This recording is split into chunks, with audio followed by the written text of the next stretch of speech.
빠질 때는 이미 7, 8% 빠져있기 때문에 사기도 애매모호한 거고, 살 때는 이미 5, 6% 올라있기 때문에 그것도 사기가 애매한 거예요. 대응이 어려운 시장은 맞다. 그러나 12월 전망 말씀을 드릴게요. 12월은 조금 나아 보입니다. 조금 나아 보이는 게, 이렇게 한 번에 끝날 주식은 이렇게 끝날려면은 오르지도 않았습니다. 제발 부탁이지만 털리지 말고 시장에서 떠나지 말자.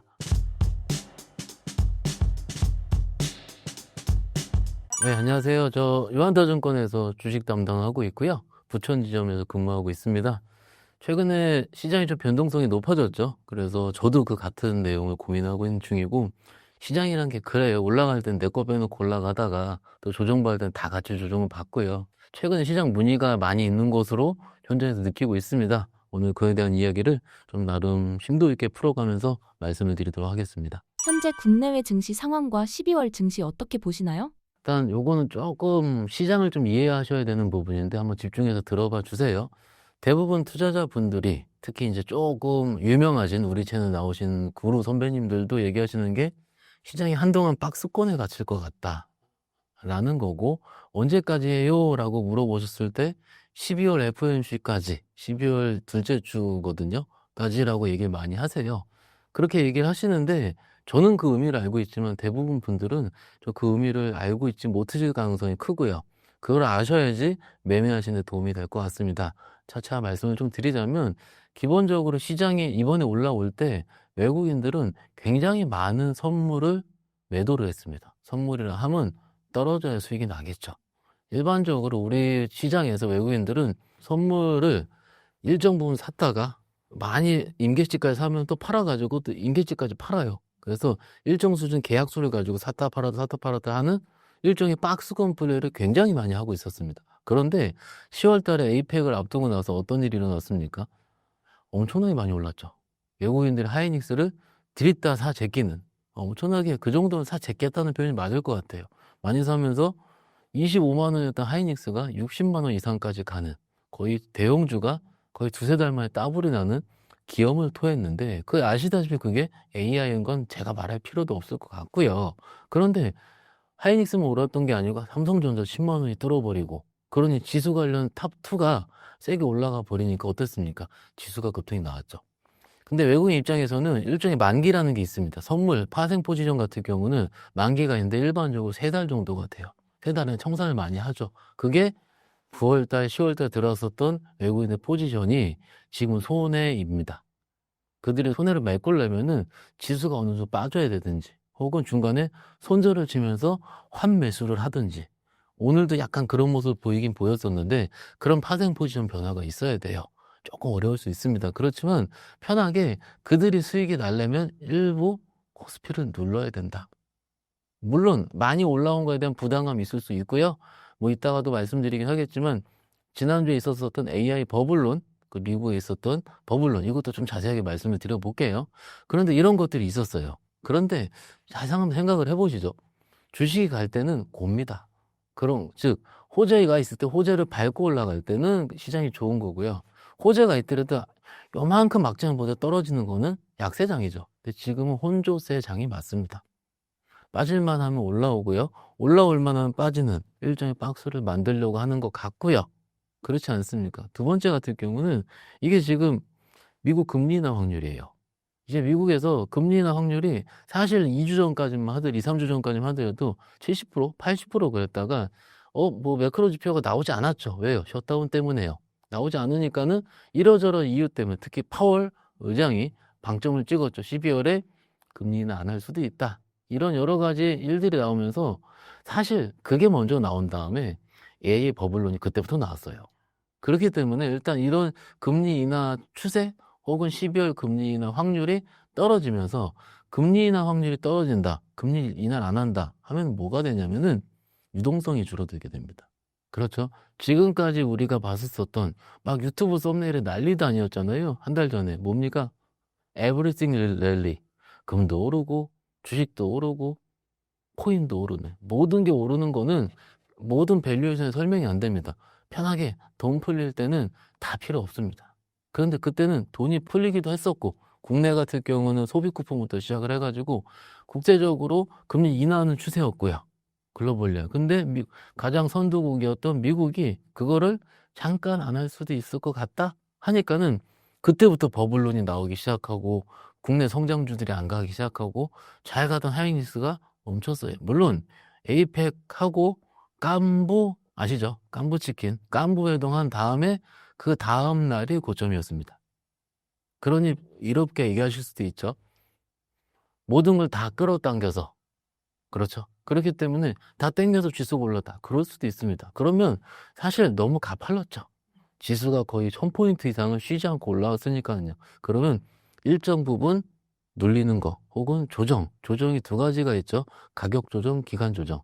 저는 둘 다 있을 것 같은데 가격 조정은 나왔죠. 한 10% 정도 나왔습니다. 고점 대비해서. 그러면은 기간 조정, 옆으로 흐르는 왔다 갔다 왔다. 이게 박스권이지 않습니까? 이런 것도 나올 수가 있습니다. 사실 이런 거 일어날 때 건전한 조정의 얘기를 합니다. 그런데 이 건전한 조정이 일어날 때 매일 주식을 매일 보는 우리는 어떻습니까? 아파요. 왜냐하면은 그 중간에 어떤 일이 있냐면 삼전 하이닉스로 지수 받치고요. 다른 거 팹니다. 박스권일 때 특징이 뭐냐면은 개별 종목들이 가다가 만다는 특징이 있어요. 그러니까 우리 투자자분들은 소위 최근에 바이오 잘 하셨던 분들은 수익 꽤 많이 났을 텐데 혹은 다른 것들은 가다가 말고 혹은 가다가 마는 주식은 그랬다 칠게요. 그런데 반대로 뭐가 있냐면 안 가던 주식이 더 빠집니다. 왜? 갇힐 것 같으면은 좋은 거를 더 살 거 아니에요. 그게 박스권에서 어떻습니까? 안 좋은 걸 팔아버리고 좋은 걸 갈아타게 됩니다. 박스권 하단부에서는. 그렇죠? 이런 일들이 좀 이루어지고 있을 거예요. 그래서 일반적인 조정이라 하면 혹은 박스권이라 하면 그냥 들을 때는 그럴 수 있다 하는데 제 주식 한 19년에서 20년 정도 매매하고 있는데 매매를 아직까지 하고 있는 제 입장에서 봤을 때는 박스는 아프다. 그리고 그 10월달, 9월달 상승장을 봤기 때문에 그때 마지막에 들어오셨던 분들은 어안이 벙벙하실 거예요, 지금은. 그렇죠. 왜 이러지? 왜 이러지? 슬슬 마이너스권 접어드실 겁니다. 경기 사이클, 검색식, 타점 로직 이 세 가지를 하나로 합쳐서 평생 써먹는 투자법으로 만들었습니다. 선착순으로 모집하니 서둘러 신청해주세요. 잘하는 분들도 요즘 좀 재미없다고. 재미없는 게 아니고 매매가 어렵다고 많이 하세요. 또 한 가지 더 말씀을 좀 드리자면 매매가 어렵다 하면요. 대응이 어렵다라는 거거든요. 대응이 어렵다는 거는 팔 만한 시그널을 주든지 혹은 살 만한 시기를 줘야 되는데 올라가면 갭상승. 그래서 150포인트 쫙. 빠지면 갭하락한다 100포인트 쫙. 보시죠. 이러잖아요, 지금 시장이. 그러면은 빠질 때는 이미 7, 8% 빠져있기 때문에 사기 때문에 애매모호한 거고. 살 때는 이미 5, 6% 올라있기 때문에 그것도 사기가 애매한 거예요. 그렇죠, 여러분들. 이렇기 때문에 조금 대응이 어려운 시장은 맞다. 그러나 12월 전망 얘기한 게 말씀을 드릴게요. 12월은 조금 나아 보입니다.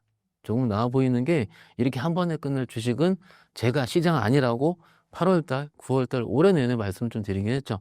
이렇게 끝나려면은 오르지도 않았습니다. 그렇기 때문에 이런 나름 건전한 조정 기간을 겪고 있는 중인데 제발 부탁이지만 털리지 말고 시장에서 떠나지 말자 말씀드리고 있습니다. 11월 첫째 주 증시가 급락했었는데요. 남은 연말은 주식장에서 조금 벗어나야 될까요? 마지막 힌트를 좀 드렸는데 결론적으로는 떠나시면 안 되고요. 이럴 때 이제 제가 댓글을 봐요. 이번에도 볼 거예요. 볼 텐데 증권사 직원이니까 주식장 떠나지 말라고 하지. 뭐 니들은 팔고 있다 이러는데 최근에 고객 자금 판 거 없습니다. 저는 일부 포트폴리오 리밸런싱 한 건 있고요. 전체 볼륨 줄인 거 없습니다. 제 방송은 대부분 제 고객 다 보시기 때문에 저는 거짓말을 할 수가 없습니다. 이건 좀 믿어주시고요. 그리고 증권사 직원이라도 팔지 못하게 하고 사타팔타하게 수수료 낭기를 한다. 제발 부탁인데 제 고객 아니시잖아요. 그러면 저랑 전혀 상관없습니다. 그렇기 때문에 이런 것들은 접어두시고요. 지금 서두에 말씀드린 것처럼 시장의 유동성이 아직도 풀려 있고요. 예탁금 아직도 80조 이상입니다. 그렇죠. 우리가 50조 대 본 지가 언젠데. 참고로 예탁금이라 하면 주식을 살라고 계좌에 넣어둔 현금을 얘기를 합니다. 그렇죠. 조금만 오르면 어떻게 살지 몰라요. 그리고 최근에 외국인들이 하루에 3조를 판 날이 있어서요. 근데 그거 개인 투자자가 다 받았어요. 다 샀어요. 그러면 얼만큼 큰 유동성인가? 두 번째, 이렇게 얘기할 때면 또 댓글이 달리는 게 이거예요. 코로나 때도 이랬다. 코로나 때도 이랬다.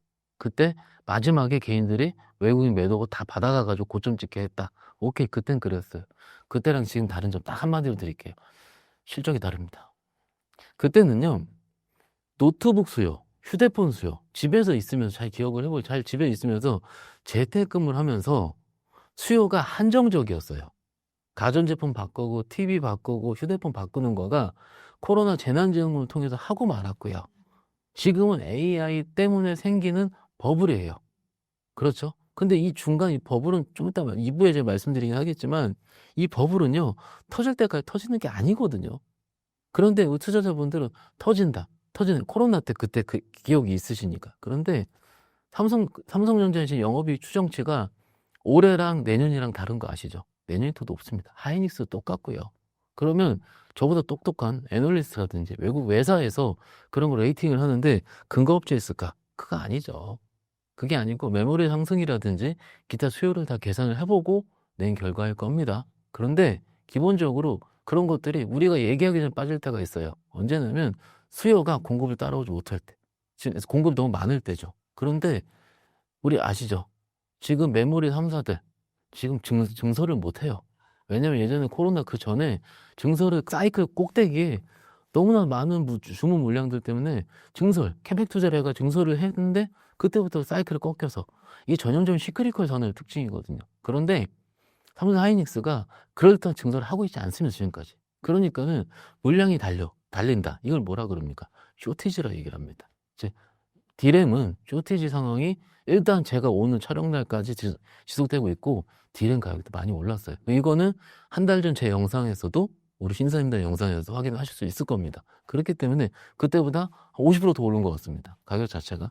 일단 그렇기 때문에 일단 달라요. 실적이 뒷받침이 되면 잘 안 꺾입니다. 항상 우리가 증권 레포트 보면은 주식이 안 좋을 때는 코리아의 전체 영업이익 추정치가 빠진다. 26년도에. 그런데 26년도 올라간 거 맞잖아요. 그 삼성전자 하이닉스 때문에 그렇고요. 조선주도 좋고요. 방산주도 좋습니다. 또 말씀을 드리지만 이전 장 빠질 때는요. 좋은 게 몇 개 없어요. 지금은 좋은 게 많습니다. 조방원도 아직도 좋고요. 조선, 방산, 원전도 그리고 다른도 다이오도 좋고요. 다 좋습니다. 그러면은 멀티 주도 섹터 실적이 좋은 여러 가지 섹터가 있을 때는 우리 PD님께서 어땠습니까? 이거 팔고요. 여기 가면 돼요. 증시 자금 이탈을 안 해요.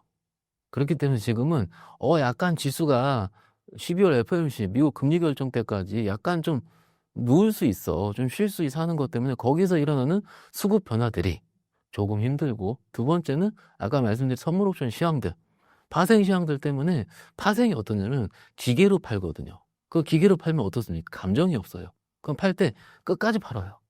주식이라는 게 많이 빠지면 오르기도 하고요. 많이 오르면 빠지기도 해야 되는 인지상정이 필요한데 사람이 아니고 기계가 팔게 되면 종가까지 팔아야 됩니다. 지금 특징이 오르면 종가까지 오르고 빠지면 종가까지 빠져요. 그게 프로그램 매매, 즉 선물 옵션 시향에 따른 그런 그 프로그램 매매들이 워낙 더 많이. 왜냐하면 액티브한 우리 개인들은 어떻습니까? 빠질 때만 사잖아요. 삼성전자 하이닉스 4% 5% 빠질 때만 사잖아요. 다 줍잖아요. 줍줍하시잖아요. 이런 것들 때문에 그렇습니다. 결론적으로 떠날 때 아직은 아니다 말씀드립니다.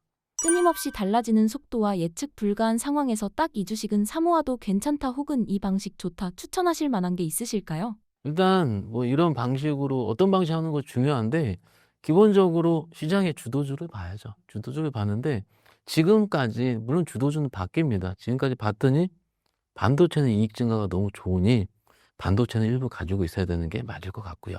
물론 최근에 삼성전자 하이닉스는 주요 이평선이 이탈을 했습니다. 그러니까 조금 뭐라 그럴까요? 추세가 살아서 쭉 가던 시기보다는 좀 천천히 갈 수 있다? 혹은 아예 좀 쉴 수 있다? 이렇게도 말씀드리지만 적어도 이익 증가가 좋은 거는 이건 반영을 언제든지 하긴 합니다. 아마도 1월쯤에 하지 않을까 싶어요. 1월이나 한 달 반이 남았어요. 한 달 넘게 남았어요. 그런데 빨리 갑니다. 시간 또.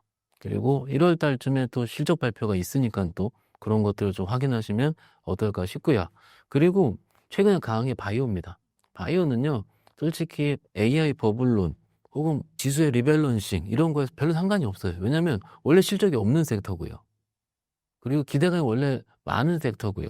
그래서 지금 시즌 자체가 11월부터 1월 사이가 미국이랑 한국 사이에 학회들이 많습니다. 전통적으로 우리가 코로나 이전 시즌에는 1월 달에 바이오가 많이 올랐는데 바이오 오른 이유가 JP 모건 헬스케어 컨퍼런스 이거 아실 겁니다.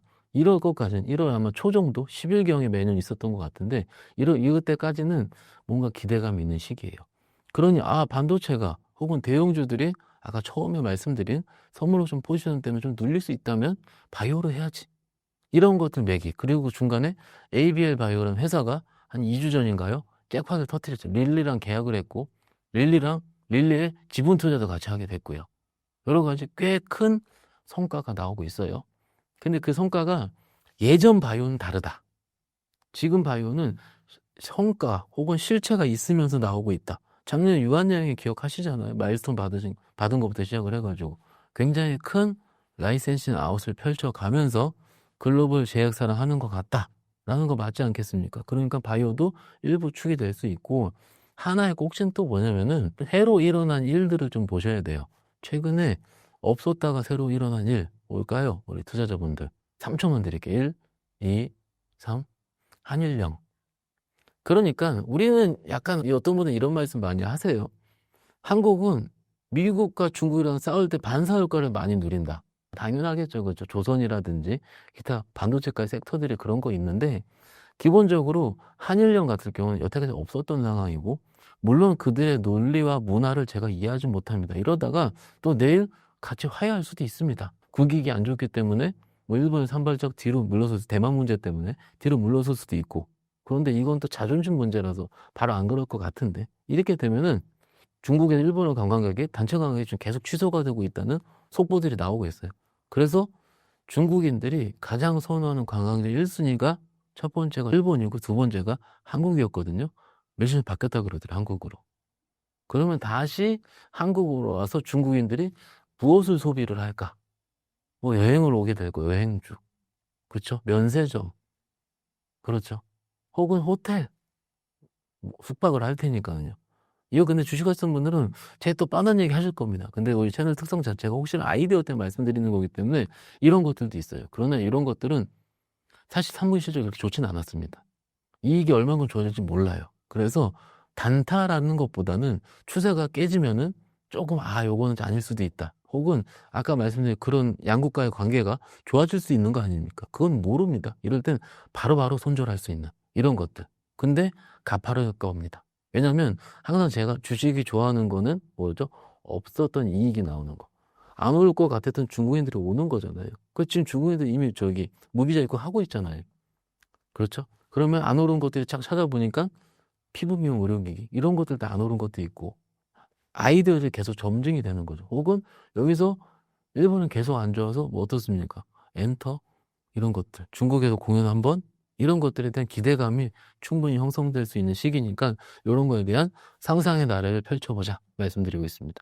이번 젠슨 황, 이재용, 정의선 회장의 깐부 회동이 어떤 협력의 신호로 볼 수 있을까요? 일단 그 깐부회동 한 다음에 주가가 고점을 찍었죠. 사실 너무나도 좋고 거기서 가장 큰 핵심은 GPU 26만 장 준다는 걸 거예요.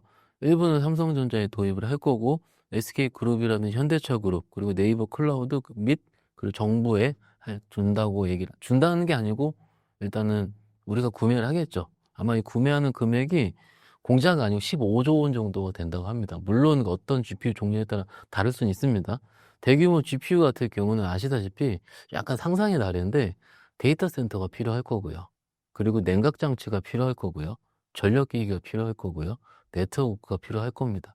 이 GPU 구동을 위해서 우리가 내년에 어떤 일들이 일어날 수 있을지는 굉장히 좀 고민을 해봐야 될 것 같아요. 이게 지금 우리 정부부터 시작해가지고 AI 강국을 위해서 뭔가 해야 될 것들을 나름 구체적으로 하고 있는 건 맞거든요. 그런데 지금 시장이 어렵다고 이게 지금 그쪽을 좀 약간 등한시하고 있는 경우도 있어요. 사실. 그런데 우리가 직접 해가지고 기업에 납품하고 기업들이 직접 지어대고 인프라를 하는 거는 내년 이익에 꽂힐 겁니다. 그렇지 않습니까? 당장 뭐 마스가 프로젝트, 함정, 군함 이런 건 좀 멀죠, 사실.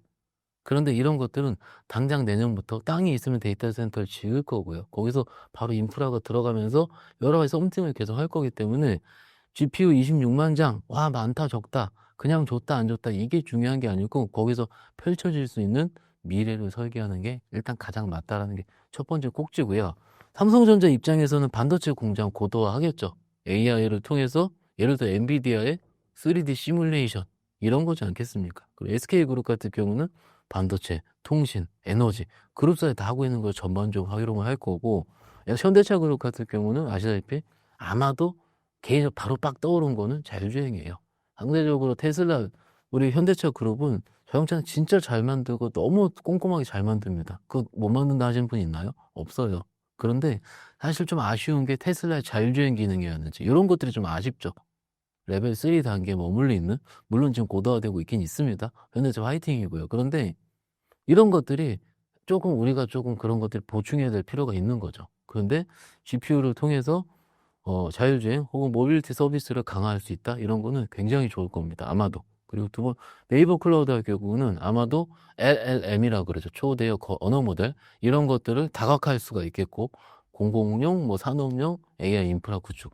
다 좋은 내용이에요. 그런데 이게 실적으로 꽂힐 수 있는지 아닌지가 중요한데, 대부분 이렇게 하겠다. 썸씽들은 실적보다는 운영 효율이 높아지는 거거든요.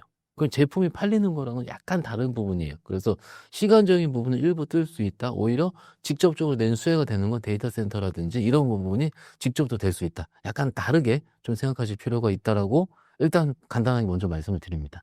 현재 시장은 15만에서 20만 원을 이야기하는데 삼성전자 적정 주가는 어디까지라고 생각하시나요? 특히 삼성전자가 15만 원 가면은 우리 지수가 얼마 갈까? 전 이거부터 생각하고 싶어요. 그런데 차차 하더라도 기본적으로 증권사에서 영업이익이죠. 내년에 얼마다. 즉 영업이익 추정치 60조 이상이 돼요. 지금 평균 60조입니다, 지금. 그러면은 최소한 많이 벌 거다라는 건 맞지 않겠습니까? 그렇죠. 그렇기 때문에 지금 추정치를 적어도 꺾을 필요는 없다예요, 저는. 그래서 증권사에서 안 나온 게 15만 원에서 17만 원 나오지 않습니까? 외사에서도 굉장히 높게 부르고 있습니다. 일부에서 말씀드린 것처럼 그들이 부른 이유가 있을 텐데 그들이 부른 이유는 D램 가격이에요. D램 가격 최근에 32기가 DDR5 메모리 칩 기준으로 모듈이 약 239달러 정도 하거든요. 35만 원 정도 하는데 9월 대비해서 60% 올랐다고 합니다. 근데 이게 이런 가격이 60%예요. 우리 투자자분들. 60%가 얼마나 큰 건지 아십니까? 모든 기업들 2, 3% 올라도 이익이 얼만큼 달라지는데 오른 게 60%예요. 참고로 우리가 피부에 와닿지 않지만 컴퓨터를 좋아하는 제 친구 혹은 지인들이 직접 조립하는 지인들도 있잖아요. 몇 달 전에 한 거보다 최소 더블 이상 조립할 때 최소 더블입니다. 그리고 잘 없다고 합니다. DM도. 그 정도로 품귀 현상은 맞긴 맞습니다. 그렇기 때문에 이게 카운터 포인트라는 리서치 회사도 있는데 거기서 내년에 메모리 가격 또 내년 2분기까지 현재보다 약 50% 정도 오를 수 있다라고 제 기사에서 본 것 같아요. 그러니까 내년도 여전히 증가하고 있다. 증가할 것 같다. 여기서 꺾일 게 없잖아요. 꺾일 거는요.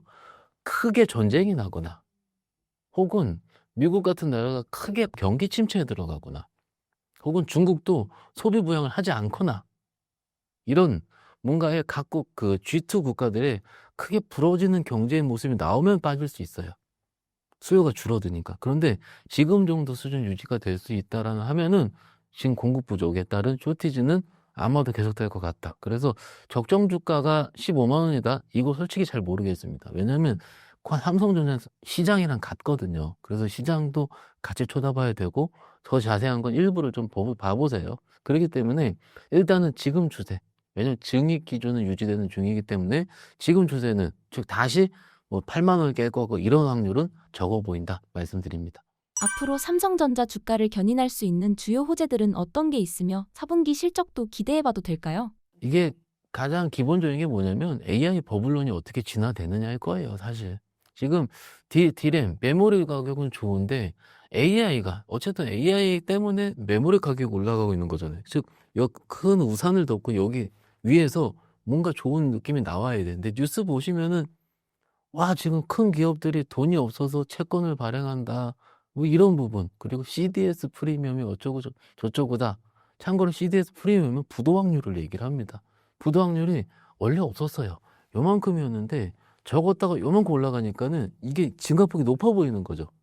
여기서 부도가 나는데 없던 게 요만큼 올라오는 게 와, 엄청나게 많이 올랐다. 참 느낌 오십니까? 1, 2%였던 게 2. 몇 %, 그러면 더블이에요. 1%가 2%는. 일단 이것도 기저가 좀 있고요.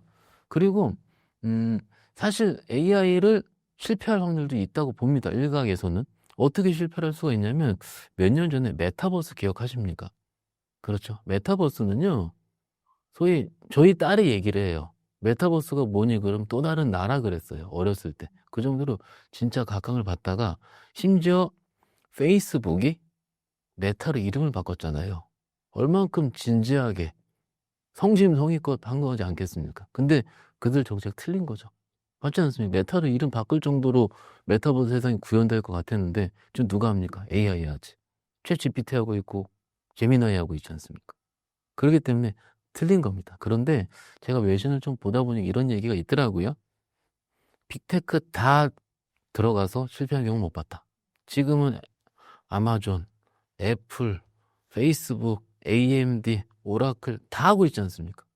그렇지 않습니까? 그렇기 때문에 모든 빅테크들이 지금 AI에 분주하게 들어가고 있는데 그들이 과연 실패를 할까? 그런데 돈을 벌지 못하는 몇몇 낙오되는 회사는 있을 수가 있죠. 이건 당연한 겁니다. 그러면 이 회사들의 부도를 가지고 AI가 법금일까 얘기하는 거는 첫 번째, 이때까지 가지도 않았고요. 아직. 부도가 나서 돈을 못 벌려 하려면 AI 소프트웨어 서비스가 챗 GPT-4, 4.5 혹은 제미나이 업그레이드 버전 이런 것들이 나오다가 돈 안 돼요. 안 할래요. 구글에서. 오픈 AI에서 안 할래요. 우리 접습니다. 해야지 여기가 도산 나오는 거지 않겠습니까? 좀 시간이 걸리지 않겠어요. 당장 지금 얘기하는 건 조금 진부하다. 너무 빠르다. 라는 거. 두 번째 꼭지는 뭐냐면은 저는 예전에 채권도 매매를 많이 해봤습니다. 채권의 특징을 프랍 트레이더 수준은 아니긴 하지만 조금은 알고 있는데 이렇게 한 자산이 터진다, 소위 버블이 터진다라 할 때는요. 지금처럼 금리가 스테이블하거나 인하하고 있는 시기에서는 잘 안 터졌어요. 금리 인상할 때 터집니다. 혹은 인상할 것 같을 때. 그 이유는 뭐냐면은 이자라는 부분, 이만큼의 천문학적인 돈을 빌렸어요. 빌렸는데 이만큼의 이자를 내지 않습니까? 그런데 돈을 못 벌기 때문에 이자를 못 내는 상태가 부도입니다. 그렇죠? 그런데 지금은 아직 돈 버는지 안 버는지 모르는 상황인데 이자가 내년에 이만큼이라고 고정돼 있으면은 이 회사들은요 계획을 세워가지고 현금을 해놔요. 그렇지 않겠습니까? 기본입니다. 그룹 운영할 때, 기업 운영할 때. 그래서 이만큼 맞춰요.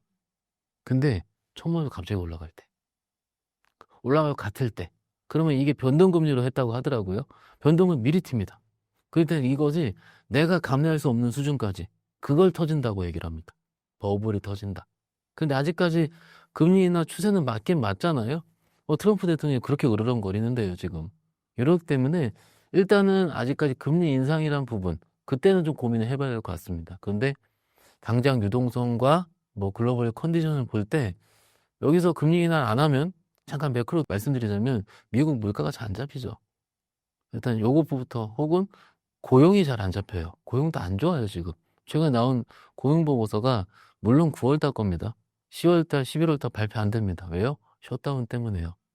그래서 좀 더 보긴 봐야겠지만 9월 고용 보고서가 그냥 봤을 땐 늘었다고 하는데 질이 굉장히 안 좋아졌습니다. 파트타임이 좀 늘어났고 이게 좀 소위로 제조업이나 이런 것들 줄었어요.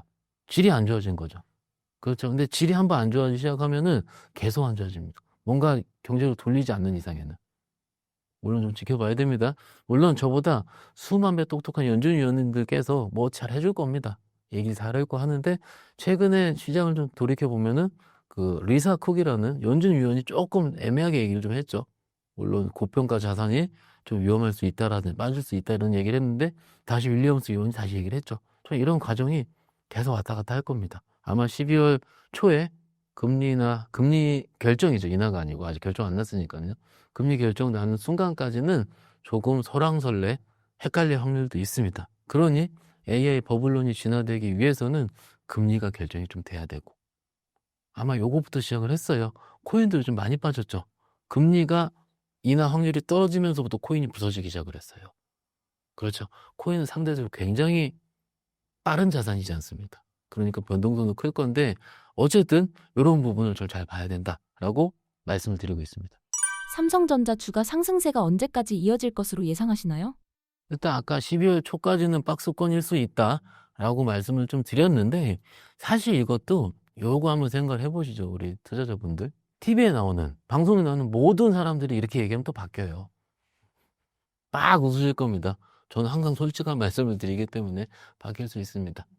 그런데 이게 안 좋게 바뀌는 것보다는 오히려 예측하지 못한 순간으로 바뀔 수가 있거든요. 예측하지 못한 순간 뭐냐면 일반적으로 좀 실적이 좋거나 안 좋거나 한데 아까 말씀드린 여러 가지 문제들 때문에 얘기들 때문에 딜행각에 빠지면 실적이 둔화될 확률은 좀 일단 적어 보이지 않습니까? 일단 확률적으로 봤을 때 물론 다른 일이 있을 수 있습니다. 그렇지만 그래 된다면은 저는요 실적 시즌 됐을 때부터는 다시 움직일 수 있다고 봐요. 네, 아까 말씀드린 것처럼 실적 시즌 1월 달이지 않습니까? 그러면 1월 때까지는 조금 다른 것들이 움직일 수도 있겠다. 그리고 11월 초에요. 정말로 많은 분들이 하이닉 삼성전자에 들어왔어요. 깐부 보고요. 깐부 치킨 보고 와 그렇죠? 그래서 조금 죄송한 얘기지만 앞으로는 그런 빅 이벤트 보고 주식을 사는 일은 없어야 된다. 원래 하던 대로 해야 된다. 말씀을 드리고요. 조금 지켜보시죠. 조만간 시향이 바뀔 날이 올 것 같습니다. 11월 조정이 오면서 2차 전지도 함께 밀린 것 같은데 최근 2차 전지 업종 상황을 전해주신다면요? 일단 저점 대비해서 많이 올라와 있고요. 고점 대비 좀 밀려 있죠. 그런데 밀린 폭이 사실 다른 종목들 개별주 밀린 것보다는 그렇게 크진 않습니다. 그래서 다음 차례는 2차 전지가 아닌가라고 하시는 분들도 있긴 있습니다. 그런 이유는 리튬 가격 반등 때문에 그렇습니다. 2차 전지는 최근 2, 3년간 호재가 0이었습니다. 그렇죠. 호재가 거의 없었어요. 왜냐하면 미국의 IRA 보조금부터 시작을 해서 트럼프의 그런 정책들 때문에 EV, 즉 전기차 판매량이 늘어나지 않을 것 같기 때문에 지금도 그 추세는 맞습니다. 그런데 그 중간에 뭐가 늘어났나요? 두 가지 이유가 있는데 리튬 가격 반등도 있었고 요거 먼저 말씀 리튬 가격. 리튬 가격이 참고로 2023년도 1월 달에 킬로그램당 67달러 정도 됐었어요. 그런데 그게 25년도 6월, 그 거의 지금 몇 달입니까? 거의 2년 반, 1년 반, 2년 반 안에 8달러까지 떨어졌어요. 60달러짜리가 8달러까지 떨어졌으면 얼만큼 많이 빠진 겁니까? 그러니까 가격에서 확실히 손해가 좀 있었겠죠. 가격이 크래시가 있었던 거죠. 그때 그전에는 워낙 많은 EV 기대감 때문에 올랐었던 겁니다. 그렇죠. 그런데 최근에 떨어졌던 것들이 또 며칠 만에 네 달 사이에 12달러까지 거의 13달러. 그러면 이게 뭐냐면 거의 50%예요. 또 이 가격도. 아까 우리 디램 가격도 있는데 요즘은 변동성이 있는 이유가 있습니다. 이런 원자재들도 엄청나게 많이 올랐다 빠졌다 합니다. 그러다 또 CATA 뭐 한다 하니까 또 선물 가격도 7% 빠지고 난리도 아니에요. 즉 많이 빠졌다가 올라오는 과정이 뭡니까? 변동성이 수반되는 건 맞는 것 같습니다. 그렇기 때문에 이런 변동성이 수반돼서 주식이 변동성도 있는 건 맞지 않습니까? 참고로 기억을 되살리고자 10월 달에 있었던 일을 잠깐 복기를 해드리자면요. 10월 달에 소위 LNF라는 주식이 많이 올랐어요. 그렇죠? 뭐 추천 개념 아닙니다. 많이 오른 이유는 그때는요. 테슬라에 뭐가 좋을까? 이런 것들이 있지 않습니까? 그리고 ESS가 뭐가 좋을까? 기억하십니까? LFP를 납품하는 이 LNF 입장에서 봤을 때 가능성 부분, 테슬라 가능성 이런 것들 이 LNF에 굉장히 강하게 반영됐던 시기였어요. 똑같이 다른 양극재 종목들 많이도 올랐고 엔솔도 많이 올랐고 그렇죠. 올랐다가 지금 상승폭의 반 정도를 반납한 상황이긴 합니다. 이런 상황들이 사실 시장 하락이 없었으면 우리는 조금 왜 우리만 빠지지? 사실 몇 달 전에 2천원만 빠졌잖아요. 근데 지금이 그 낯선 상황이다. 그런데 시장이 다시 안정화되는 지금 시장이 안정화되고 아직은 안 됐죠. 올랐다 빠졌다 횡보하고 있는 중이기 때문에 안정화되는 시기에 어느 게 오를지는 한번 봐야 된다. 일단 말씀드리고 있습니다. 2차 전지 전망과 더불어서 ESS 시장 전망은 어떻게 보고 계신가요? 사실 ESS 시장의 핵심은 뭐냐면 데이터 센터예요. 모든 시장마다 이런 거죠. 예전에 우리가 아까 잠깐 2부에서도 메타버스 잠깐 말씀드렸는데 메타버스 하면은 P2E 게임, 그 메타버스 안에서 게임을 해서 채굴을 하면은 플레이 투 원이라 그래서 그 P2E를 합니까? 모든 게임에서 탐방을 가면은 P2E 해요? P2E 그랬었어요. 그만큼 소위 밸류에이션 이거가 묻어 있으면 주가가 빨리 올라가는 그런 기폭제들이 있습니다. 시장에 따라서. 예전에는 P2E가 있었고 그전에는 2차 전지가 있었고 혹은 그 중간 작년 재작년 뭐가 있습니까? 엔비디아 묻으면 올라갔어요. 그런 식으로 있는데 최근에는 ESS인 것 같습니다. ESS 혹은 AI 혹은 데이터 센터가 되겠죠. 그렇죠? 데이터 센터 안에 들어가는 ESS가 참고로 우리 국내 업체들이 있지 않습니까? 몇 년 전에요. ESS 시장에 있을 때 삼성 SDI가 1등이었던 건 잘 모르실 거예요. 2018년도, 17년도에 기억을 합니다. 이거 좀 감안해 기억을 해주시고요. 근데 삼성 SDI가 전 세계 1등이었어요. 근데 저가 공세 중국에서 많이 갖고 왔죠. 그런데 중간에 어떤 일이 일어났습니까? 이해를 위해서 말씀드립니다. 미국에서 중국산 ESS 배제해라. 이게 트리거가 된 겁니다. 그런데 데이터 센터가 워낙 많이 지어진다고 하니까, 그리고 데이터 센터 안에 ESS는 많이 들어갑니다. 저장을 해야 되니까. 그렇죠. 발열도 많이 나오고요. 그렇기 때문에 많이 들어가기 때문에 이것을 주는 주시간의 밸류에이션이 굉장히 세져요. 그렇죠. 그러니까는 이전의 시장에서 어떤 얘기를 많이 했냐면 9월 달까지 제가 무슨 얘기 했냐면 편하게 12%, 15% 정도가 ESS 매출입니다. 근데 88%, 85%가 EV 매출이에요. 2000년 회사들은. 근데 이 매출이 좋아 이것도 가지 않겠어요. 근데 이거를 좀 더 잘 보기 시작을 한 거예요. 왜? 데이터는 더 세게 줄 때가 됐으니까. 그렇죠? 쟤는 왜 말이 바뀌어가 아니에요. 투자자분들. 그게 아니고 시장이 바뀌는 겁니다. 이런 유연성을 이해를 하셔야 돼요. 그래야지 이건 한 주나 더 살 수 있죠. 아이, 전기차 죽어도 안 돼. 트럼프가 어쩌고 저쩌고. 미국에서 안 팔려 어쩌고 저쩌고. 이렇게 해버리면 아무것도 못해요. 특히 지금처럼 변동성이 있는 시장에서 더욱 그렇습니다. 그렇지 않습니까? 일단 이거 말고요. 최근에 LG 에너지솔루션, 국내 꽤 큰 업체죠. 가장 큰 업체죠. 테슬라로 아마 추정이 될 건데 글로벌 빅테크 기업가 3년간 5조 9천억, 거의 한 6조 되지 않겠습니까? 6조 정도의 ESS용 LFP 공급, 배터리 공급을 했습니다. 뉴스로 나왔으니까 살펴보시려고 1조 아닙니다. 5천억 아니에요. 거의 6조예요. 그래서 LG 에너지솔루션 그 사장님께서, CEO께서 얘기하신 게 제가 들어보니까 기사에 나왔습니다. K 배터리의 지금 골든타임이다. ESS 우리 증설해야 되고 해야 된다. 이런 부분도 얘기를 하셨어요. 잘 찾아보시면 됩니다. 그 정도로. 그런데 여기서 이제 이런 정도로 ESS 쪽에 보는 뷰는 굉장히 좋습니다. 그런데 여기서 시장이 오늘은 ESS를 좋게 볼지 내일은 EV를 봐가지고 안 좋게 볼지는 또 다른 얘기예요. 그렇죠? 여기에 기저의 중심은 테슬라가 있습니다. 테슬라가 ESS 사업도 하거든요. 종합 에너지 기업이죠. 사실 테슬라는 안 하는 게 없어요. 우주항공도 하고요. 우주도 하고 있고, 그렇죠. 에너지도 하고 있고, 자율주행, 로보택시, EV 다 하고 있습니다. 그래서 그 플랫폼 업체들 편하게 뭡니까? 얘네들을 잘 주려면은 테슬라가 올라야 되는 시장이 돼야 된다? 테슬라 올라오는 시장 뭡니까? 실적이 지금 약간은 멀어 보이죠. 살짝 비싸요. 그런데 그 전에 올라갈 때 뭘 올라갔습니까? 성장성으로 디립다 오른 거예요. 그럼 시장도 이걸 볼 수 있는 시기가 왔을 때 우리도 더 세게 올라가지 않겠습니까? 테슬라에게 똑같이 그럴 수도 있습니다. 근데 시장을 차분히 좀 풀어보면 이런 시나리오도 해석이 될 수 있다는 겁니다. ESS 좋고요. LG 솔루션이 납품한 거 좋고요. 그 이후에 SDI도 가능성도 또 나왔어요. 우리는 진짜 SDI랑 LG 솔루션은 ESS 진짜 너무 잘합니다. 정말로요. 굉장히 잘해요. 기술력은 생각할 필요가 없어요. 외전 1등이었다니까요. 그래서 이것이 실적으로 정말 어떻게 꽂힐 수 있는지 이것이 중요할 겁니다. 그런데 이것을 시장 참여자들은 당장 지금, 내년 혹은 다음 분기 어느 시기를 특정하고 싶은데 그것을 누가 얘기해 줍니까? 회사에서 얘기를 해줄 거죠.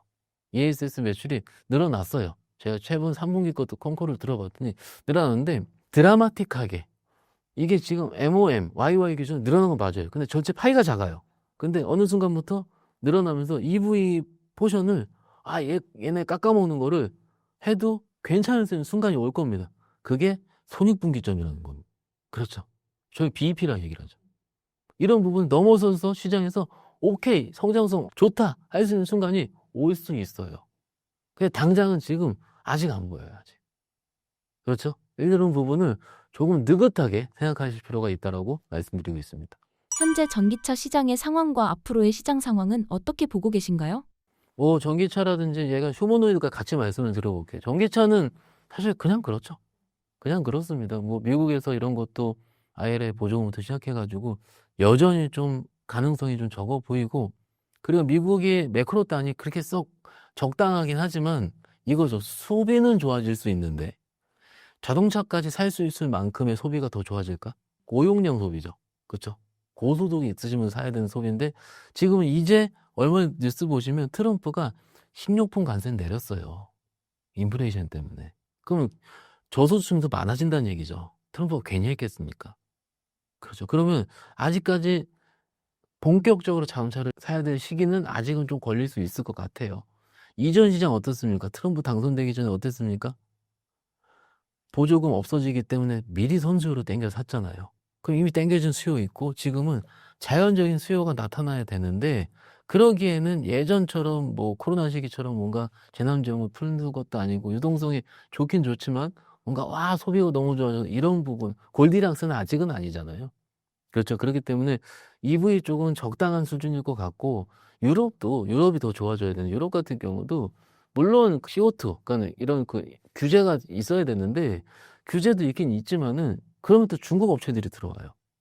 그래서 막상 규제가 풀리더라도 중국 업체 잠식하는 것도 또 중국 업체 잘 만들더라고요 또. 그래서 우리 업체들이 얼만큼 잠식하는지는 아직은 미지수라고 제 얘기가 아니고 레포트 쭉 살펴보니까 써 있더라고요. 잘하시는 분들이. 담당 섹터에 있으신 분들이. 그렇지 않습니까? 그래서 일단 이런 수요는 그렇다고 보고 휴머노이드 좀 말씀드릴게요. 뉴스를 좀 보니까 BOA에서 30년도까지 약 100만 대. 와, 100만 대잖아요. 그리고 고효율 배터리가 들어갈 것 같잖아요. 그리고 휴머노이드 하면 중국에서 잘 만들죠. 2030년도까지 휴머노이드 시장이 약 1000억 위안, 약 20조까지 늘어날 수 있다. 그런데 멀어요, 좀. 제가 30년도 수치 갖고 왔잖아요. 지금 25년도인데 5년 후 물론 좋아질 겁니다. 아직은 좀 먼데 지금 그쪽 시장 자체도 봐야 되는 건 맞아요. 여기서 또 말씀드리지만 저 같은 그 단기적인 거기보다는 지금 당장의 이익에 어닝에 좀 목말라 있는 저희 입장에서 봤을 때는 뭐냐면은 컨콜을 들어보는 아까 컨콜도 말씀드렸는데 컨퍼런스 콜이라 얘기하죠. 각 기업이 얘기하는 거 실적 발표 때 들어보니까 저는 처음 봤어요. 삼성 SDI에서 로봇 얘기한 거 처음 봤어요. 로봇용 배터리. 근데 이거는 진짜로 근거가 없는 게 아니거든요. 어떤 분은 와 SDI에서 진짜로 전통적으로 삼성 SDI는 IR을 조금 보수적으로 하는 회사로 유명해요. 좀 보수적으로 삼성그룹들이 좀 그렇긴 하거든요. 나쁜 게 아니에요. 그렇죠? 그런데 회사의 특징인데 로봇까지 얘기했다? 이거는 진짜일까? 그러면 그래서 사실 제가 로봇 우리 피디님께서 저한테 물어보실 때마다 제가 굉장히 안 좋게 얘기했어요 사실. 그죠?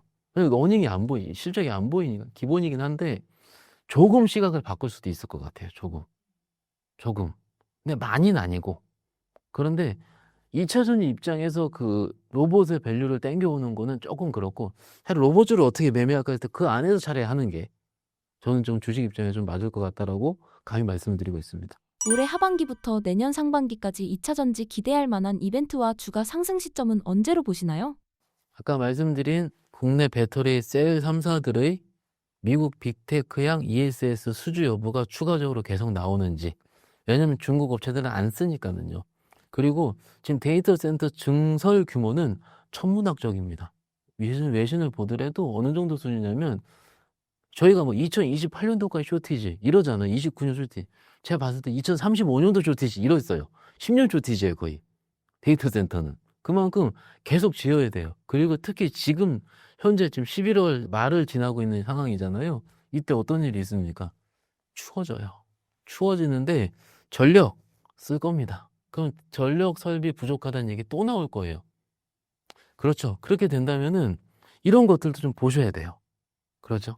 그러면 ESS 쪽에 대한 수요가 뭐 나오지 않을까? 개인적으로는. 그래서 이런 빅테크들의 국내 업체들 그리고 국내 업체를 보시면 은근 테슬라형 수주가 많이 나와요. 삼성도 나오고 심지어 삼성은 애플도 나왔어요. 그렇죠. CIS 센서 이런 것들. 보니까 우리가 그 아까 2부죠. 2부에서 얘기한 깜보 해동이 그냥이 아니에요. 정말로 한 번 테슬라를 하게 되면은요. 다른 빅테크 업체가 쓸까 안 쓸까요? 씁니다. 그게 레퍼런스예요. 레퍼런스가 미국에서 있고 없고 차이는 굉장히 다릅니다. 그리고 젠슨 회장 얘기를 했잖아요. 그래서 이런 것들이 저는 계속될 가능성이 커요. 그래서 이런 것들은 수주라는 걸 아시다시피 미래의 수익을 당겨서 오는 거잖아요. 그래서 실적이 좋아지는 키팩터가 되는데 당장 4분기 실적을 땡겨오진 않아요. 몇 년 후부터 몇 년까지 이런 거잖아요. 그러면 어떻습니까? 4분기 실적 시즌에 빠지면 사야 된다라고 제가 레포트를 본 것 같아요. 최근 위클리 레포트를. 좀 이해가 가십니까? 이런 식으로 2000년 시나리오 매매를 좀 하셔야 돼요. 편하게 조금 지금이 내러티브 시즌이거든요. 11월 말에서 12월 정도는요. 뭐라 그럴까요? 실적을 잘 안 봐요. 왜냐면 그래 4분기 실적도 잘 안 봅니다. 왜냐면 일반적으로 내년 실적을 보기 시작해요. 4분기에서는. 그렇기 때문에 4분기 너무 안 좋아요. 그러더라도 내년 사업 계획 좋아요?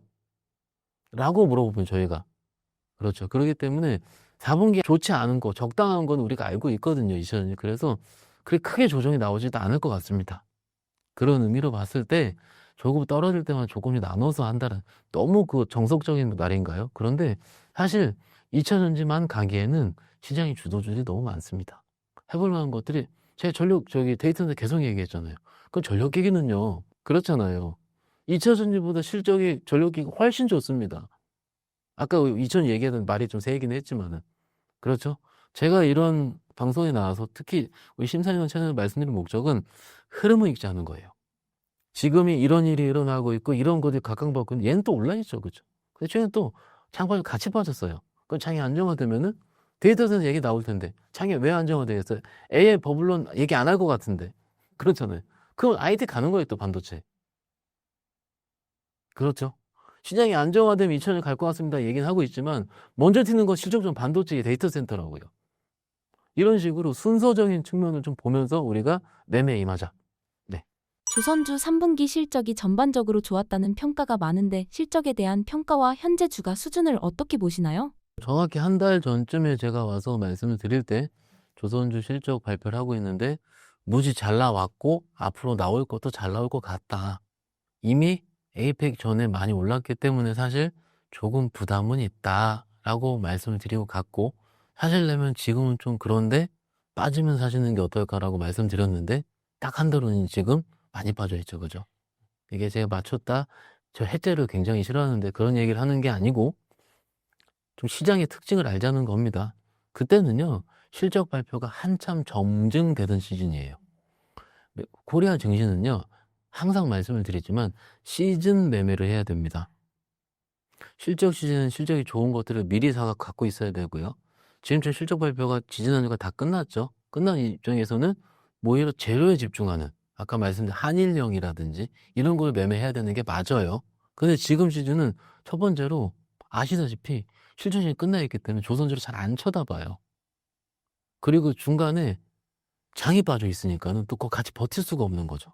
실적이 빵빵한 건 알긴 알지만은 계속 될 수 있을까라는 의문이라든지 그럼 이런 식의 뭐가 보이냐면 신조선가 빠지고 있는데 사실 그거 요만큼 빠졌거든요. 얼른 빠지지 않는 이런 것들이 먼저 보여요. 그러나 여러 뉴스 플로우를 봤을 때 지금 오면서 좀 전에 봤는데 삼성중공업에서 마스카 프로젝트 구체적인 그 보고서를 냈다고 하더라고요. 지난번 영상 기억을 해보시면 이런 그 마스카 프로젝트 할 때 구체적인 내용이 나와야 된다. 기억하십니까, 여러분들? 나와야 된다는데 지금 한 달 정도 지난 시점에서는 모 회사들이 지금 내고 있다라는 거예요. 그리고 중간에 HD 현대에서도 잠수함이라는 이런 부분 미국에 충분히 좋은 내용이 계속 나오고 있고요. 계속 나오고 있습니다. 그래서 내용은 굉장히 좋은데 지금 시즌이 좀 애매모호한 시즌? 애매모호하다기보다는 장도 빠졌고 그리고 실적 시즌도 아니고 내용은 좋은데 그렇죠. 그러면은 사람들이 어떻게 되느냐? 어떻습니까? 투자자분들. 실적 좋은 내가 왜 안 가? 스트레스 더 받아요. 그렇죠. 그래서 다시 올라올 것 같긴 한데 사실 지금 당장 내일 다음 주에는 조금씩 시간이 좀 걸려 보인다. 그러나 좋은 뉴스는 지금 나오고 있는데 또 말씀드렸죠. 저번 영상 기억해 보시면 이 좋은 뉴스가 당장 4분기 실적 꽂힐 건지 아닐 건지 그건 아니잖아요. 내년이잖아, 내년. 그럼 예를 들어서 이렇게 생각하는 거. 내가 이렇게 물려 있는데 전략까지 갈게요. 말 나온 김에 물려 있는데 뭐 그런 썸띵 좋은 뉴스가 미국발 좋은 뉴스가 군함 건조를 합니다. 뭐 한다. 뿅튀면 어떻습니까? 줄여야죠. 줄였다 다시 살 수 있어. 100주 있으면 3, 40주 정도. 이런 것도 매매 팁이 될 수 있어요. 실적 주에 팔면 안 돼요. 계속 가니까. 계속 붙으니까. 근데 지금처럼 내러티브 시즌, 실적 끊는 시즌에는 약간은 좀 달리 해드려도 될 것 같고 예, 이상입니다. 더 자세한 거 조금 이따 말씀드리도록 하겠습니다. 한미 팩트시트 발표로 국내 조선사들이 실제로 어떤 수혜를 기대할 수 있을까요?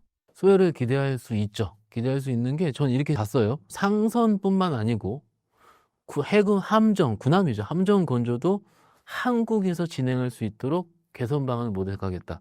지금까지 우리가 마스크 프로젝트를 하면서 가장 궁금했던 점은 주식으로 따지면 어닝, 실적이 꽂히는 시기였어요. 항상 이것만 보시면 됩니다. 주식은요. 꽂히는 시기인데 미국에서 만들어서 치겠습니다. 숭늉공, 인프라 언제 다 만듭니까? 조선 도크 채우고 어닝이 당장 4분기 내년 초에 와야 되는데 안 보이는 거예요. 그렇죠. 미국에서 만든다 그러면. 그런데 미국도 지금 굉장히 급합니다. 그래서 조선 군함이 중국이랑 비등비등 할 거예요, 아마도. 그렇기 때문에 빨리 만들고 노후와 선박, 군함 고쳐야 MRO 해야 되는데 급한 상황이니까 이런 거를 허가할 수 있다라고 팩트시트에 나온 거죠. 굉장히 좋은 내용입니다. 그러나 첫 번째 질문에서 말씀드린 것처럼 4분기 실적하고는 좀 다르다. 좀 걸린다. 이런 부분을 좀 말씀을 드리고 싶은 거고요. 아까 이제 신조선가 말씀을 좀 드렸는데 이렇게 우리가 인정을 하시죠. 발주량이 그렇죠. 발주량도 빠졌고요. 빠졌죠. 빠졌고 굉장히 많이 빠졌습니다. 작년 경우에 거의 30% 정도 빠졌어요. 작년 기준으로. 그러면 발주량도 빠졌고요. 그리고 신조선가도 요만큼 빠지긴 했지만 요만큼 빠지긴 빠졌어요. 그러면 이것은 어떻게 생각하냐면 반도체 사이클보단 좋은 사이클일까요? 이건 아니라는 거죠. 주식 포트폴리오 차원에서 매매를 할 때 조금 이쪽으로 우선순위 되는 반도체 쪽으로 1, 2, 3, 4부 다 보셔요 한번. 그래야지 이해가 갑니다. 그렇죠. 요것만 보면 이게 너무 좋아 보여요. 와 슈퍼 사이클 갖고 우기지 마라 조선이 밀면 얇고 긴 사이클. 뭐 제가 좋아하는 우리 출연자분도 그런 얘기 많이 하실걸요. 그렇죠. 근데 얇고 긴 사이클은 맞긴 맞는데 당장 한 달 두 달이 피우고 힘든 건 어떻게 해 나는. 수익이 많이 났으면 모르겠는데 이번 들어서 물렸으면은요. 그렇죠. 그래서 이런 부분을 좀 말씀드리고 싶고 그러면 뭐가 더 유리해요? 라고 물어보실 수 있을 것 같아요. 유리한 거는 지금 상법 개정 되고 있고요. 그렇죠? 그러면은 같은 조선주들에도 지주사, 종간지주사 있는 오히려 이런 것들이 상대적으로 왜냐면 이것이 내러티브거든요. 그렇죠? 지금 시즌 이런 것이 조금 유리해 보여요. 제가 지난번에 지지난달에 뭐 말씀드렸죠? ETF 말씀드리고 갔어요. 왜냐면 삼성중공업이 좋을지 뭐가 좋을지 모르니까. 그리고 지금 앞으로 일정이 조만간 곧 현대미표가 거래정지가 될 겁니다. 현대중공업이 합병을 할 거잖아요. 그러면 이거 거래정지 됐을 때 이거 사는 건 뭐 투자자마다 다를 수가 있는데 다소 그럴 수가 있으니까 이거 사지 말라는 거 아닙니다. 또 혼나요 회사에서. 그런 얘기가 아니고 이 거래정지 예정이기 때문에 뭔가 각 개별 종목에 뭔가 있다면은 이런 시황에서는 지주사, 중간지주사 이런 것들이 보니까 차트 오늘 딱 보니까 다른 거 깨져 이거 안 깨져 있더라고요. 그러니까 시장이 정확하다는 얘기예요. 다른 것들 이러고 있는데 여기서는 이러고 있어요. 별로 안 깨지고. 어떻습니까? 시장은 항상 뒤에서 보면 정직해요. 근데 지금 그때 있을 때 실적 좋은데 뭐 안 가요. 뭐예요? 반도체만 주식인가요? 바이오만 주식인가요? 이런데 막상 나중에 보면 또 실적이 되면 또 가요. 매일 주식을 보고 기다리기가 힘든 거죠. 그러니까는 여기서 중요한 게 포트폴리오다 말씀드립니다. 현재 조정 기간 동안 포트폴리오와 포트는 몇 개 정도 가지고 있으면 좋을까요? 일단 기본적으로 저는 요즘 어떻게 말씀을 많이 드리냐면 포트폴리오를 이런 때일수록 쫀쫀하게 짜야 된다라고 말씀드립니다. 쫀쫀한 거는 타이트하게 짜야 되는 거죠. 예를 들어서 타이트하게 짜지 않을 때는 어떻게 하면 되냐면요. 반도체 한 뭉탱이, 조선 한 뭉탱이, 그 나머지 현금. 개인이니까, 내 돈이니까는요. 나머지 단타. 이래도 된 적도 많아요. 사실 장 안 좋을 때는 그게 더 맞습니다. 되는 거 몇 개만 하는 게 맞아요. 근데 지금은 제가 몇 달 동안 뭐 저뿐만 아니고 다른 분도 보셨어도 지금 버릴 게 얼마 없는 게 상법 개정 할 거고요. 지주사, 증권주 이런 것들이요. 해야 될 거고. 고배당도 만약 분리가 세율 정해지면 지금 오늘 뉴스 보니까 거의 그 의견은 모아진 것 같더라고요. 좀 시간은 걸릴 수 있습니다. 의견 조율 되느라고. 이런 것들. 근데 원래 안 될 거면은 의견 조율할 때 국회에서 만나서 할 때도 이미 싸워야 돼요. 근데 의견 조율이 됐다라고 뉴스를 봤어요. 그러니까는 예전 진행되는 것보다는 굉장히 공감대가 형성돼서 진행이 되는 겁니다. 그죠? 그러면 고배당 일부라든지 이런 것들은 기본적으로 있어야 되고 심지어 최근 장이 빠질 때 어떻습니까? 빠졌어요 또. 다 빠졌어요. 그러면 그 전에 내가 못 샀었어. 올라갈 때요. 그 가격이에요 지금. 물론 저점은 아니죠. 한 중간 3분의 2 정도의 수준까지 빠져 있습니다. 이런 거를 볼 수도 있는 거고. 그렇죠? 혹은 아까 제가 반도체도 말씀드렸고 바이오도 잠깐 일부에 말씀드렸는데 바이오도 학회 일정이 있고 그리고 기본적으로 지금 시장이 외국인들은 팔고 있잖아요. AI 버블론데 하이닉스 디리다 팔거든요. 그런데 외국인이 좀 아직 안 사고 있는데 그럼 누가 세요? 개인이 힘이 세잖아요. 개인이 제일 좋아하는 주식은 바이오입니다. 그 개인들이 가장 빨리 열광을 하고요. 그래서 지금 개인들이 좋아하는 주식들이 많이 올라가고 있고요. 그렇죠. 바이오가 적어도 1월 초까지는 하락 모멘텀이 있으니 그리고 그 중간에 ABL 바이오 뭐 이런 식으로 라이센스 아웃 혹은 지분 투자 이런 것들이 계속 나오고 있는 상황이니까 그 다음 차례가 뭔가요? 제2의 ABL 바이오는 뭔가요? 얼마 전에 레포트 보니까 바이오는 제약 바이오는 시대정신 야 제약 바이오 시대정신이 나온단 말이야? 혼자서 속으로 얘기를 했어요. 그만큼 멀티 주도주라는 거죠. 그리고 조방원 원전 빼놓고 조방이 실적이 안 나는 아까 조선 얘기 신나게 했잖아요. 실적 좋아요. 바로 버릴 수 없어요. 언제 조선주가 들어올지 몰라요. 방산이 언제 들어올지 모르고 언제 들어올지 몰라요. 얼마 전에 방산 많이 빠졌잖아요. 이유예요? 우크라이나 종전한다고 트럼프가 했다고. 왜 주식을 종전할 때 팔지? 종전할 때 제일 싼데? 그렇지 않습니까? 오히려 국방비 증액은 계속되고 있는 중이고 파이가 늘어가는 있는 중 방산도 맞는데 실적도 잘 나왔습니다. 적당히. 3분기도. 이거 버려야 되지? 버려야 될까 아닐까? 아니잖아요. 그렇죠. 그렇기 때문에 저거 지금 말씀드린 섹터가 6개 정도 될 것 같아요. 6, 7개. 저는 개인적으로 적정 포트폴리오 종목은 8개 정도로 생각합니다. 개인 투자. 저도 고객들 계좌에서 그렇게 많이 넘기지 않습니다. 다른 거 팔고 그 딴 거 사죠. 만약에 그렇게 되면은. 왜냐면은 관리가 어렵습니다. 더 많아지면은. 이거 공시 뜨는 거 못 살펴봐요. 아침에 딱 봐야 되잖아요. 헷갈립니다. 그래서 8개에서 맥스 10개 정도. 근데 평소에는 5개, 6개 정도. 진짜 장 안 좋을 때는 어떻게 되냐면 하나씩 팔아버립니다. 안 좋아지면. 그래서 장이 계속 안 좋아지면 주식이 없어요. 더 깨지면 없는 거 현금이죠. 그렇죠? 이렇게 위기를 벗어나신 트레이더들이 굉장히 많습니다. 추세 추종이 깨지면은 주식을 파는 거죠. 그렇죠. 근데 지금은 뭐라고 할까요? 지수가 혹은 시장이 박살나기보다는 조금 기간 조정이라든지 일부 횡보로 갈 확률이 높다라고 좀 말씀드렸고 각 섹터가 가지고 있는 논리들이 너무 짱짱하고요. 그 짱짱한 논리들이 그냥 내러티브 기반한 게 아니고 실적 기반한 거라는 겁니다. 그렇기 때문에 작년, 재작년 시장과는 달라요. 여러분들이 아까 얘기하셨던 코로나 시장과 또 달라요. 그때는 노트북하고 끝냈다니까는요. 한번 바꾸면 3년 가잖아요, 노트북. 교체 수요가 제한된 거였습니다. 주식을 꺾이는 거는요, 가다가 수요가 꺾일 것 같으면 주식이 먼저 빠져요. 근데 지금은 꺾이는 게 잘 안 보이잖아요. 그렇죠. 그래서 다소 쉬어갈 수 있겠지만, 포트폴리오는 조금씩 계속 빠지면은, 그런데 지금 매매, 아마 이거 궁금하실 텐데, 오를 때 쫓아잡으면 물립니다. 이거 확실합니다. 강세장일 때 오를 때 잡아야 되거든요. 근데 지금은 안 됩니다. 안 됩니다. 아까 제 1분가요? 박스권 특징을 말씀 좀 드렸죠. 똑같습니다. 포트폴리오도 중요하긴 하지만 내가 살 때 째려보다가 이제 빠질 때 못 사고 조금 용기를 내야 돼요. 빠질 때. 그렇죠. 무서운 순간. 그런데 그 순간일 때 본질을 좀 보자는 겁니다. AI가 끝날까? 그죠? 2부 보셔요. 2부. AI가 끝나냐 버블인지 아닌지.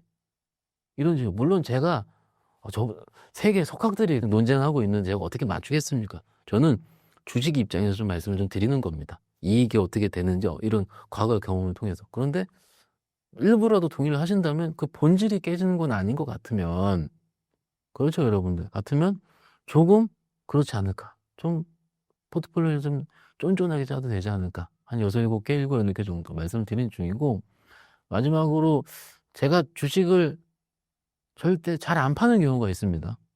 우리가 피어 앤 그리드 인덱스라고 미국에서 발표하는 거 아시죠? 거기가 익스트림 피어일 때 안 팝니다. 잘 주식을 손절을 잘 안 칩니다. 근데 지금 익스트림 피어더라고요. 지수가 3,900, 3,800, 4,000인데도 익스트림 피어입니다. 왜냐면 사실 우리가 느낀 익스트림 피어일 때는 2,200 깨고요. 막 2,300 깨고요.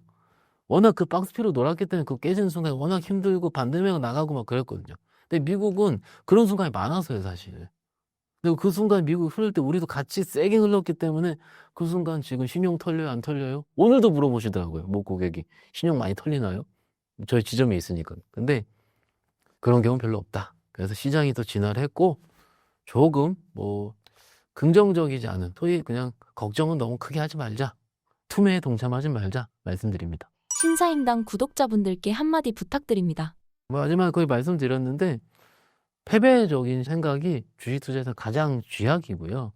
그리고 이게 패배적인 생각이 지나면은 아무것도 못하게 되거든요. 그러다가 마지막에 쫓아잡는 게 문제가 돼요.